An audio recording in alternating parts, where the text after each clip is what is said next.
listen. It's now 1:22 p.m. Philippine Standard Time. 22 minutes na po makalipas ang alauna ng hapon.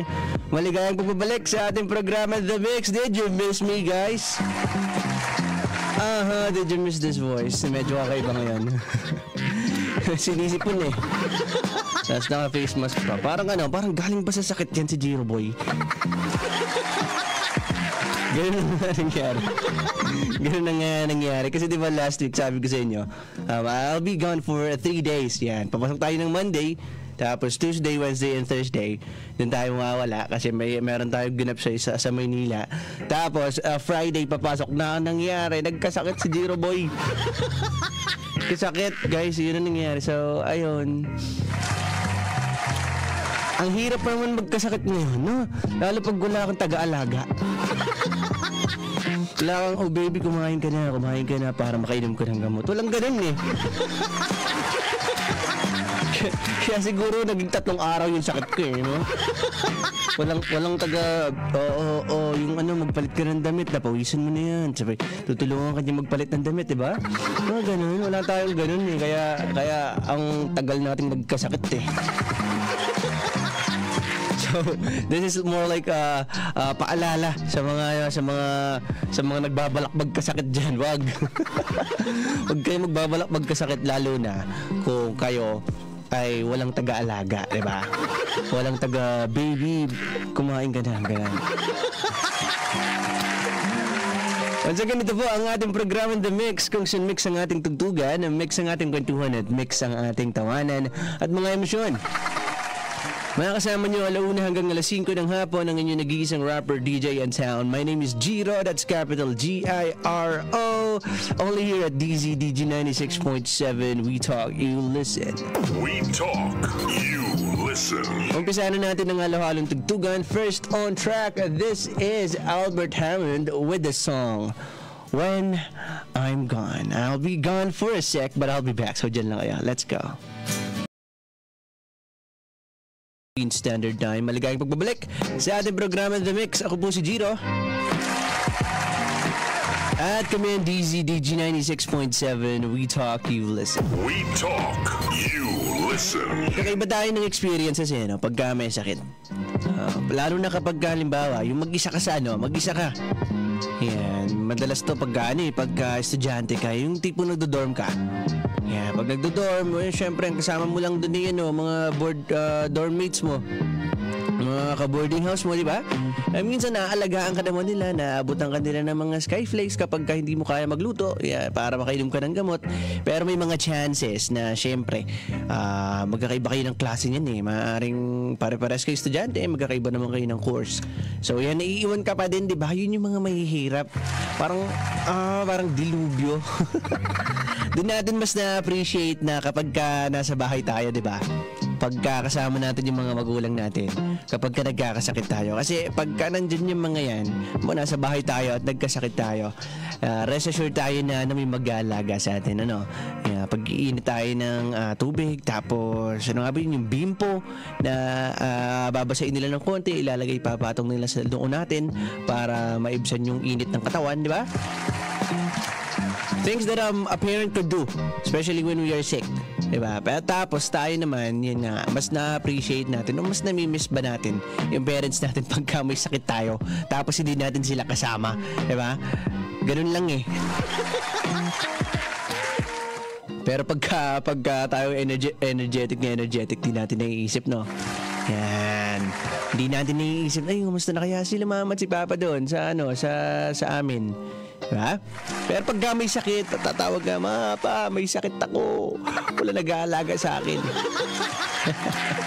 Diba? Those things like that. Pero yeah, I think it's about time na ma-realize natin na let's treasure every time na kasama natin yung parents natin. Yan, hindi lang naman pagka may sakit tayo tsaka nila tayo naalagaan, diba? Yan, diba? Pagka sabihin na natin, yun nga, nag-aaral ka nga sa ibang lugar. Yan, tapos madalang ka nang umuwi sa inyo. Diba, kapag umuwi ka, laging pinagluluto ka ng parents mo. Kasi sobrang namiss ka ng mga yan. Yan. I think same goes with sa mga nagtatrabaho na. Tapos sa malayo sila napupunta. Halimbawa, yung mga nagmamaynila. Say, for example, taga Quezon ka, di ba? Taga Quezon. Ayan, naiwan dito yung parents mo, pero ikaw gusto mong sumubok dun sa Kamaynilaan. Ayan, sa City of Dreams. Ay, City of Dreams sa ano natin, sa New York pala yan. City of Dreams ng Pilipinas. Yeah, sumubok ka doon. Tapos, anong nangyari? Mas mahirap to, guys. Pagka-adult ka na. Kasi tapos kapag working ka na, minsan wala kang choice, kahit may sakit ka, magtatrabaho ka eh. Ayan. So mas mahirap to, mas intense yung nararamdaman mo. Alam mo yun, yung nilalagnat ka na pero kailangan mong pumasok. Diba? Lalo pag no work, no pay. Papasok ako, guys. Ano, sakit lang yan. Ayan. Unlike kapag nando ka sa inyo na syempre aalagahan ka ng parents mo pag may sakit ka, no? Ngayon, kung ikay malayo, ayan, ingatan ng ating katawan. Palagi, uminom ng vitamins. Ayan, pangalagaan ng katawan. Kasi nga, mahirap magkasakit, lalo pagka walang mag-aalaga. Diba? So, ingatan ng sarili. Di ba nga, Billy Joel? Ayan sa kanyang kantang The Longest Time. The longest time I've been taking care of myself. 1:54 p.m. DG 96.7, We Talk, You Listen. We talk, you listen. It's now 2:41 p.m. Philippine Standard Time. 19 minutes before 3 p.m. Oras po natin yan sa buong Pilipinas. Maligayang pagbabalik sa ating programa The Mix, kung saan mix ang ating tugtugan, mix ang ating kwentuhan, and this time, mix na po ang ating mga emosyon. You still got me on your radio. My name is Giro. That's capital G-I-R-O. And I have a poetry ready for you guys today. At anto lang ito ay galing uli sa ating kauna-unahang paboritong manonolat na si Ron Kanimo sa Facebook page ng mga tala at tula. Yeah, for sure we missed Ron Kanimo. Ang tagal natin hindi nagbasa ng tula. I think it's been 4 days. 4 days. Kasi kasama natin yung Sabado-Linggo, di 6 na araw. But yeah, luckily we have here a poetry once again. And this is Ron Kanimo, people. Sabi niya sa tula, kung magmamahal kang muli, ibigin mo ang imaheng mabubuo sa laming binasag ng maraming pagkakamali. Ibigin mo ang kanyang mga sugat, mga peklat na lagi niyang bahagi. Ibigin mo pati ang tuyo niyang labi, mga matang namingha kagabi, pati ang mga pilit niyang ngiti. Ibigin mo maging kanyang dilim, ang mga ulap na magbubuhos ng ulan, ang bubong na butas at mga dingding na may lamat. Ibigin mo ang takot niya sa tuwing kikidlat, ang higpit ng kanyang hawak, ang yakap at iyak, at ang lahat ng kanyang pagbagsak. Ibigin mo maging ang kawalan, ang kanyang kakulangan, ang mga pirasong hindi pa niya natatagpuan. Ibigin mo siya sa nakaraan, sa kasalukuyan, at sa mga bersyon niyang hindi pa nasusumpungan. Ibigin mo siya sa lahat ng araw, sa lahat ng sulok, sa lahat ng kanyang paghinga. Kung magmamahal kang muli. Diba? Daw. Shout kay DJ Barbs na totoong umibig, totoong magmahal. Napadila-dila sa kabilang booth. Yep, oras po natin sa buong Pilipinas, 2:44 p.m. At yun na nga, isang tula na naman about sa pag-ibig ang binasa natin. Galing kay Ron Kanimo. Well, sa ating pagbabalik, mas magdigin tayo sa tulang ito. Alamin natin, hukayin natin kung ano nga ba ang pinakang ibig sabihin niya sa ating binasa. Kailangan natin yun eh. Meron nagsabi sa akin, motion creates emotion. Diba? So kung minsan na medyo medyo nalulungkot-lungkot ka, magagalaw ka, try mo lang at nang mapatunayan mo na, ay, tama pala si Jiro Boy. It was actually an advice from a good friend before. Yan, sabi niya, pagka medyo nalulungkot ka, galaw-galaw ka lang kasi nga, motion creates emotion. So pagka na-hyper ka na sa pinagagawa mo, magiging hyper na rin yung emotion mo. Minsan makakalimutan mo malungkot ka, yan, likot-likot ko na. So huwag tatanggalin yan mga kulit-kulit natin. At eto na nga, tara balikan na natin yung tulang binasa natin kanina. Isa siyang akda muli ni Ron Canimo. At ang title nito ay Kung Magmamahal Kang Muli. Yan, di ba? Yan, handa na ba kayo magmahal muli? Sabi niya sa tula, kung magmamahal kang muli, ibigin mong maging imaheng mabubuo sa salaming binasag ng maraming pagkakamali. Ibigin mo ang kanyang mga sugat, mga peklat na lagi niyang bahagi. Ibigin mo pati ang mga tuyo niyang labi, mga matang di na mahinga. Di na mahinga pala, hindi mabasa kanina ng maayos eh, no? Di na mahinga. Ayan. Di na mahinga kagabi, pati ang mga pilit niyang ngiti. Ayan. At yun na nga, alam naman natin palagi, wala naman kasing perfectong tao. Lahat ng mga yan may pinagdaanan. So, yung sinasabi sa tula, if ever lang na makakatagpo ka muli ng isang tao, wag mong isang tabi basta-basta yung mga ganito niyang traits. Kung meron man siyang mga lapses, mga hindi kaaya-ayang mga pangyayari sa kanyang buhay, you have to embrace that, diba? Kasi yung tao niyan, hindi mo naman siya makikilala na ganyan siya kung hindi dahil sa mga pinagdaan niya, diba? Ibigin mo ang mga imaheng mabubuo sa salaming binasag ng maraming pagkakamali. That's true. Parang yan parte nga yan ng parte siya.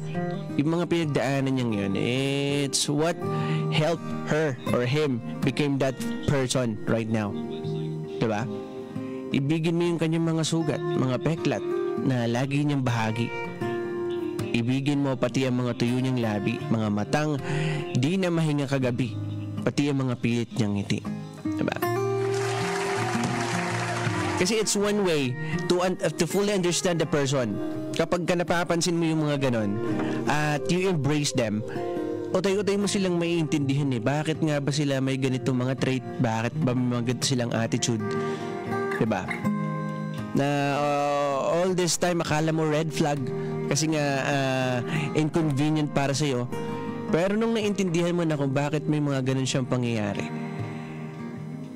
as soon as you understand it, you'll also learn how to embrace it, diba?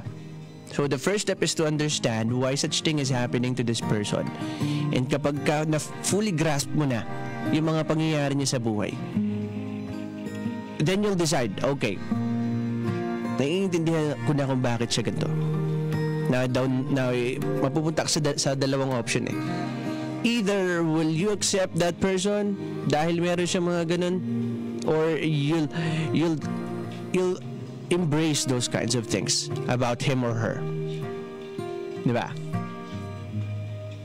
Sabi niya pa sa kasunod, ibigin mo maging ang kanyang mga dilim, ang mga ulap na mabubuhos ng ulan, ang bubong na butas at mga dingding na may lamat. Ibigin mo ang takot niya sa tuwing kikidlat, ang higpit ng kanyang hawak, ang yakap at iyak at lahat ng kanyang pagbagsak. Diba? Ewan ko para saan ang cute kaya nun? Medyo cute yun yung kapag yung mga takot sa kidlat. Saman. Kasi dun yung mga times na mga vulnerable sila kumbaga sa'yo talaga sila lalapit So for me, it's kind of opportunity for you to show that, okay, you're gonna be safe with me, babe. Something like that. Diba? Parang thank you ka pa kapag ka kumukulog, diba? Ayun na. umuulog na. Ayan na, hahanapin na ako nito. Yeah. Something like that. It's kind of cute. And yep, it's one way for you to know na, okay, vulnerable siya pag ganito. Takot siya pag ganito. So I should be somebody out there who's gonna make her protected and safe. Diba? It's about the little things that you understand about a certain people. About a certain someone. And minsan yun yung key para magkapalagayan kayo. Diba? Pagka napapansin mo yung mga ganong maliliit na bagay sa kanya. So ikaw, dahil you understand na okay, kapag kumukulog o kumikidlat, natatakot siya, your tendency is you're gonna always show up, diba? To make her feel safe, diba? To make her feel protected, diba? Sabi niya pa, ibigin mo maging ang kawalan, ang kanyang kakulangan, ang mga pirasong hindi pa niya natatagpuan. Ibigin mo siya sa nakaraan, sa kasalukuyan, at sa mga bersyon niyang hindi pa nasusumpungan. Ibigin mo siya sa lahat ng araw, sa lahat ng sulok, sa lahat ng kanyang paghinga. Kung magmamahal kang muli, diba?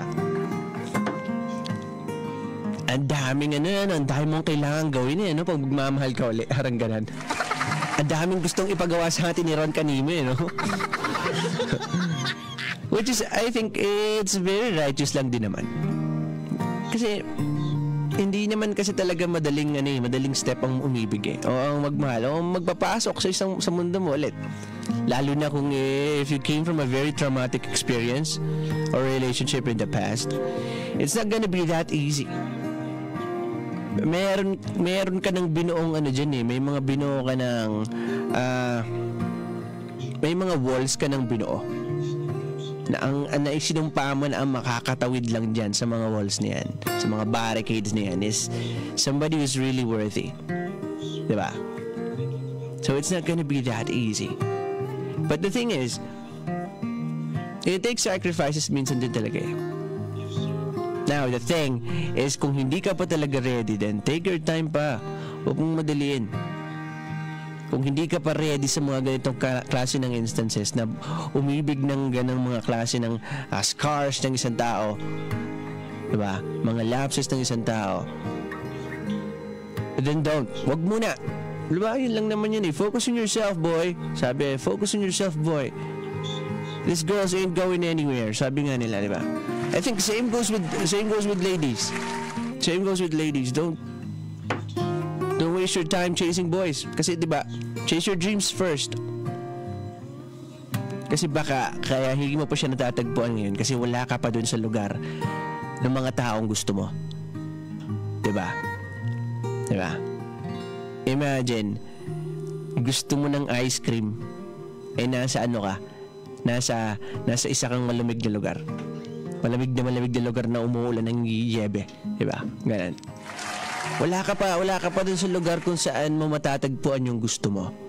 So maybe it's this time that you should work on yourself first until you get to the place where you wanted to find that somebody. Diba? Until then, it will actually help you, di ba? Meron kang mga pinaghahandaan na dapat mong gawin kapag ka umibig ka na ulit So habang ngayon na wala pa yan, I think it's your turn to really focus on yourself. Di ba? At paghandaan yung mga dapat mong paghandaan. Thank you so much, Ron Canimo, once again sa isang napakagandang akda. Nag-enjoy kami lahat dito. 3:38 p.m. Philippine Standard Time. Ako po si Jiro. Magkakaiba ng henerasyon, guys. Yung mga kabataan na magkakaibang henerasyon. Meron silang meron silang mga kanya-kanya ding mga kung tawagin childhood movies, childhood series, di ba? Ako for sure, yung mga batang 90s dyan, ayun na-reveal na naman. Kaya yung mga batang 90s, tuwan-tuwa sila sa unang-una yung mga animes, yung mga classic like yung Beyblade, Zenki, mga batang mga batang 90s yun And meron ding, pag naman sa mga Disney movies, ako personally favorite ko talaga yung yung Lion King. Yan, childhood movie ko yan. Sa series. Yung mga 2000s naman, yan, ano na sila dyan sa mga, I think Nickelodeon and Cartoon Network, ganun. Kasi yung mga sumunod, yan, nagsipasok na yung Cocomelon. yung mga pabata na ng pabata. Yung mga Cocomelon, di ba? Pero for sure, merong isa na I don't know kung naabutan pa rin ng iba. For sure, naabutan naman nila. Just happen na I don't know kung consider ba ito sa isa sa mga ano nila. Kung kaya nilang i-consider as isa sa mga series nila before. Alam niyo yung Mr. Bean? Diba, Mr. Bean, who knows? I mean, sinong hindi nakakakilala kay Mr. Bean? Kung meron man, di yun na nga siguro yung mga, mga sobrang babata na, mga below 15 years old ngayon. Mga below 15 years old. But Mr. Bean, sobrang kulit. Merong fun fact about Mr. Bean, guys.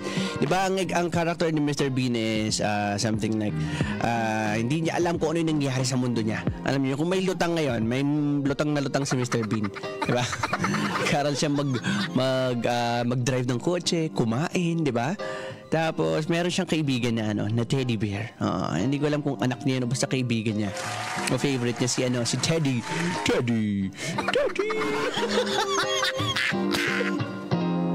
Yeah, and it's kind of intriguing na bakit kaya ganun ang personality ni Mr. Bean. Tapos hindi siya makapagsalita, di ba? Hindi makapagsalita si Mr. Bean. Murmur lang yung ginagawa niya. Tapos yun lang ang kaya niyang banggitin madalas yung mga pangalan na in fact ay utay-utay niya lang natututunan. Utay-utay niya lang natututunan. Now, I don't know if you know this, but meron akong nalaman nung minsan lang. Ang tagal-tagal ko nang nanonood ng Mr. Bean, dito ko lang din nalaman. Yeah, meron palang thing about doon. Well, si Mr. Bean, kaya hindi siya nakakapagsalita ng gano'n, ng maayo. Tapos ang eksena parang yun na nga natututo, utay-utay pa lang siyang natututo kung paano mamuhay ang isang normal na tao. Ang isang normal na tao. Is that because si Mr. Bean pala ay hindi talaga tao. Di ba? Alien pala to si Mr. Bean. And all this time pinapakita na pala sa atin na alien nga, hindi nga extraterrestrial being nga to si Mr. Bean. Hindi lang natin napapansin kasi tayo bilang mga bata before, ini-enjoy lang natin yung show. Natatawa lang tayo every time na may kalokohang ginagawa to si Mr. Bean, di ba?